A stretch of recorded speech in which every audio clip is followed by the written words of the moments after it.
La grande édition de ce 19h, mesdames et messieurs. Bonsoir à tous et bienvenue. Vous étiez sur Eden Télévision. Au sommaire de cette édition, la traque contre les cybercriminels est devenue pratiquement une affaire d'État.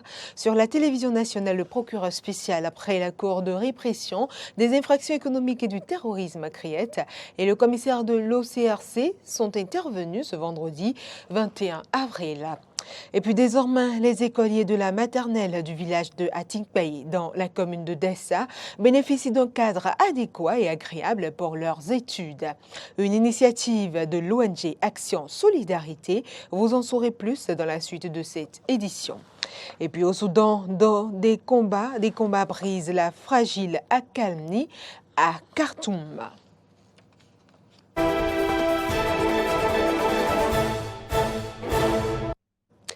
Bonsoir chez vous si vous nous rejoignez. Je l'ai annoncé en titre, le procureur spécial après la Cour de répression des infractions économiques et du terrorisme, CRIET, et le commissaire de l'OCRC sont intervenus ce vendredi 21 avril dans l'émission spéciale Cybercriminalité, fléau moderne. Selon Mario Meitonou, 1188 individus sont détenus dans le cadre de la lutte contre la cybercriminalité. Les préjudices de cette activité criminelle sont estimés à plus de 2,5 milliards de francs CFA. Le nombre d'individus condamnés est de 360 criminels en 2021, 451 en 2022, 263 en 2023. Selon le commissaire de l'OCRC, Donatien Sokou, 2031 plaintes ont été enregistrées en 2021 et les préjudices sont évalués à 1 546 346 228 francs CFA. Ces chiffres ne prennent pas en compte les victimes silencieuses qui n'ont pas porté plainte à la police. En 2022, 2188 plaintes ont été enregistrées pour des préjudices de 633 554 225 francs CFA. De janvier 2023 à ce jour, les préjudices sont estimés à 495 455 027 francs.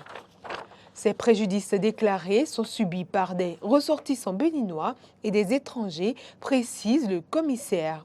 Le procureur spécial de la CRIET a expliqué que les cybercriminels encourent des peines allant de 2 à 20 ans d'emprisonnement ferme et de fortes amendes.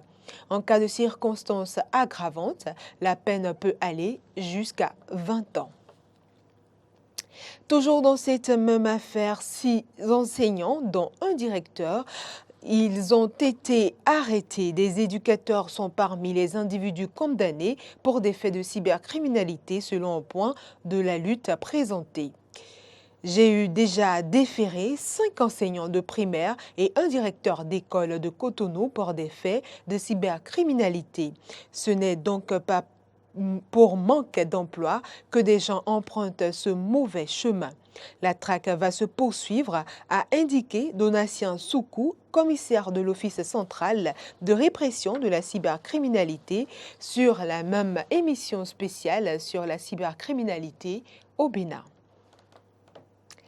À présent, les écoliers de la maternelle du village de Atingpaye, dans la commune de Dessa, bénéficient désormais d'un cadre adéquat et agréable pour leurs études. Les clés d'un bâtiment de 2 classes, une aire de jeu et 4 cabinets de toilettes ont été remises aux responsables de la dite école ce vendredi. C'est une action de l'ONG Action Solidarité. Situé à une quarantaine de kilomètres du centre-ville de Dassa, le village d'Atingpaye est localisé dans l'arrondissement d'Akofo-Djoulé. Très enclavé, l'une des rares infrastructures socio-communautaires est cette école maternelle et primaire, avec comme vestige quelques murs en banco servant encore de classe pour la maternelle.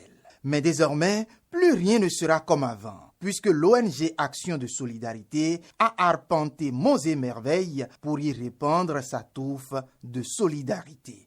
Action de Solidarité a entendu notre cri de détresse et a volé à notre secours en nous offrant gracieusement un module de 2 salles de classe d'un bureau et magasin, de 4 cabines de toilettes, de 2 cabines d'urinoir, de 2 sièges avec table condamnée, de 2 maisonnettes en bois, de 2 classeurs, des installations de jeux, à savoir balançoire, que vous voyez, tourniquet et toboggan.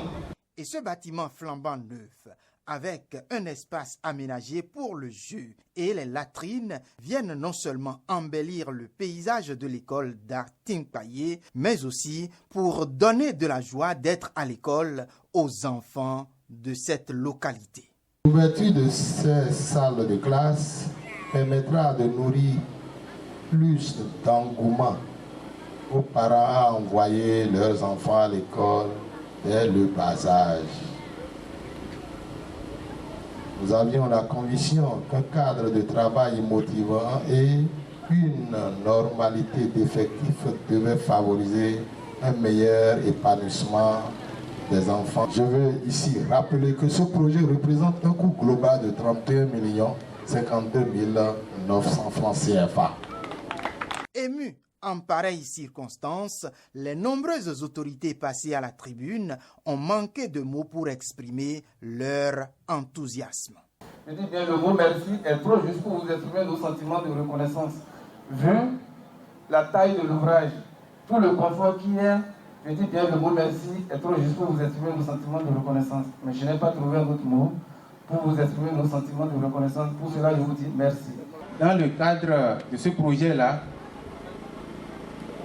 c'est votre ONG qui a fait la grosse partie.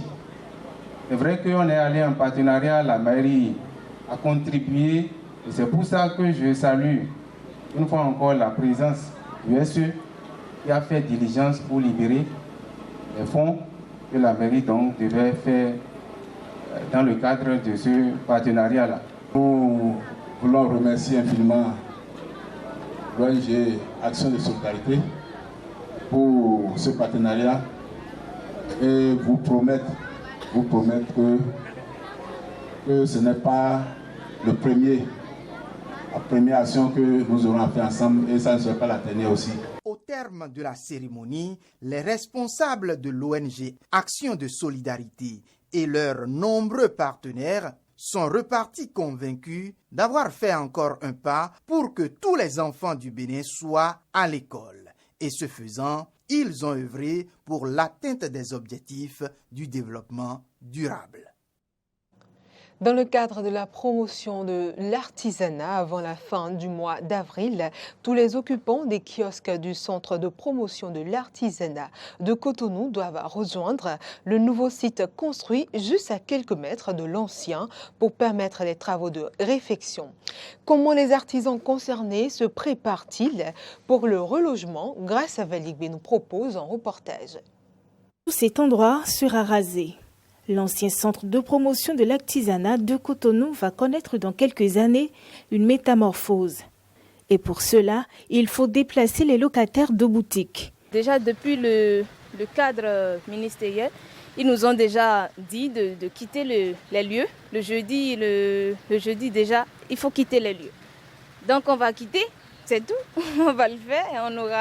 Les boutiques sont déjà là, on a pris les clés et tout est fait. On ira là-bas. Vous allez voir, il y aura plein d'artisans là-bas, il y aura plein de choses à payer, des modèles, tout ce que vous voulez, des statues, tout. Et le marché des arts béninois serait merveilleux en attendant la construction. Et c'est ici au marché d'art qu'ils vont pouvoir rester le temps des travaux de réfection. Construit sur une superficie d'environ 9062 mètres carrés pour une centaine de kiosques en plein cœur de Cotonou, les actuels locataires du CPA ont des craintes. Le nouveau local ne peut pas être confortable que là où tu viens de quitter. Il y a beaucoup de clients qui ne connaissent pas que nous voulons aller là-bas aussi. Il y a les anciens qu'on a délocalisés. Il y a aussi des nouveaux demandeurs qui sont dedans, qui attendent toujours que la situation soit un peu claire dans cette chose-là. Parce que vous savez, dans un environnement, il y a toujours les anciens et les nouveaux. Il y a des gens qui sont là, ils servent les gens.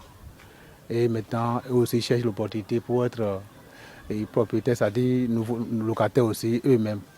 Bon, on nous dit toujours, d'attendre qu'il finisse avec ceux qui ont de la boutique dans la maison et avant d'entamer notre cas. Moi aussi, je suis dans le cas, je suis à côté de quelqu'un. Maintenant, je vais aussi rentrer dans l'eau parce que je suis dedans maintenant, ça fait un peu plus de 10 ans. D'abord, là où on nous envoie là, ne répond pas réellement à la réalité du terrain d'ici. Il y a eu vraiment des mal-donnes dans la maison que on ne sait pas en réalité si le gouvernement s'est vraiment associé avec les acteurs du milieu pour la construction de nouveaux terrains là où on veut nous envoyer. D'abord, vous voyez, il y a des arbres ici. Vous voyez, il y a des arbres. Donc c'est déjà un environnement naturel. Et si vous voyez les chambres, les boutiques qu'on nous a données là-bas, là, ça ne reflète pas du tout à ce qu'on est habitué ici. Pourquoi? Là-bas, il fait très chaud. Et les chambres sont petites et ce n'est pas haut. Parce que l'air ne circule pas. Bon, moi, je ne sais pas si on était réellement invité avec les acteurs pour la construction de ce truc-là. Je crois qu'on allait réfléchir ensemble autrement. Ce n'est pas mal la construction, mais un truc du genre, il faut que ce soit un peu artistique. Mais ce qui se fera là-bas, c'est que ici, vous voyez, il y a plein d'arbres, il y a tout ça qui est là. Là-bas, on n'en a pas, mais comme c'est quelque chose de temporel, on ne peut pas refuser, on va rester là-bas en attendant qu'on construise ici et puis on va revenir. De ce qu'il reste actuellement au CPA, sortira un village artisanal, une galerie d'art et un pôle sportif à travers un projet dénommé Anafrica. Ainsi, le CPA sera non seulement un centre commercial de l'art, mais aussi une vitrine qui reflète l'image et la beauté du Bénin.